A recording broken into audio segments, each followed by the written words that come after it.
जीव चेतना में जीता हुआ मानव एक दूसरे के महत्व को नकारने सकारने के तरीकों से समस्याओं को तोलता रहा। इस प्रकार मानव जाति की 4 ऐतिहासिक भूल। नंबर 1, आदिकाल में एक परिवार ने दूसरे परिवार को नस्ल के आधार पर पहचाना, जबकि आज हमें यह पता है ये ज्योग्राफिकल और नेचुरली एनवायरनमेंट होने के कारण मानव शरीर रचना में भिन्नता है। अतः नस्ल के आधार पर पहचानने से मानव की जागृति मानव के संबंध में नस्ल तक ही रहेगी।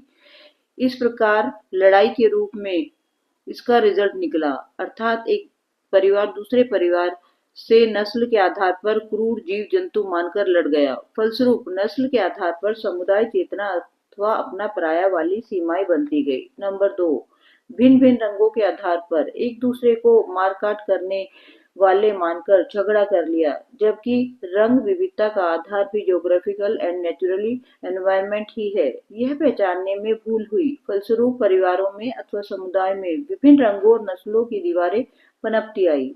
इस प्रकार रंग और नस्ल मान्यताएं परंपरा में कटुता, द्रोह, विद्रोह प्रवृत्ति को पनपनाती रही। नंबर 3, मानव को पूजा अर्चना, योग साधना, उपासना के आधार पर पहचानने की कोशिश हुई।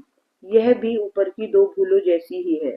मतभेद, वाद विवाद के आधार पर पहले जैसे ही द्रोह विद्रोह होते रहे। नंबर 4, वस्तु संग्रह और भोग के आधार पर, अर्थात संग्रह करने वाले को बड़ा आदमी माना। इस प्रकार भोगवादी मानसिकता के आधार पर एक दूसरे को पहचानने की कोशिश हुई।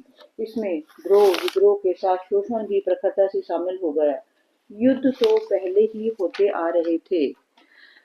समुदाय चेतना व जीव चेतना ही पनपी इन सब से।